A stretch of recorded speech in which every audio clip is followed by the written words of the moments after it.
یا ایھا الذین اوتوا الکتاب آمنوا بما نزلنا مصدقا لما معکم.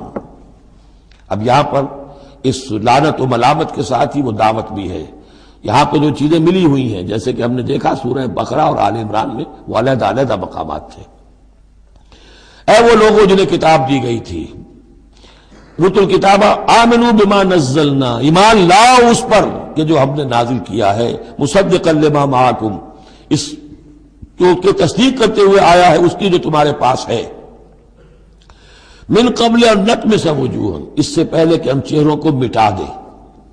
اس کا مطلب کیا ہے کہ چہروں پر جو نشان ہیں کوئی ایک ہاتھ پھرے کہ کوئی نشان باقی نہ اسپاٹ ہو جائے.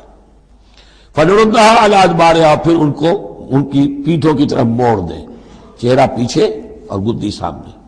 جیسے کہ اصحاب سبت کے ساتھ ان کو بندر بنا دیا یا انہیں خنزیر کی شکل بنا دی، تو فرمایا اور نلعنہم کما لعنا اصحاب السبت، یا ہم ان پر وہ لعنت کر دیں جو اصحاب سبت پر ہم نے کی تھی. یہ تفصیل آئے گی سورہ اعراف میں، لیکن واقعہ اجمالاً جو ہے سورہ بقرہ میں آ چکا ہے.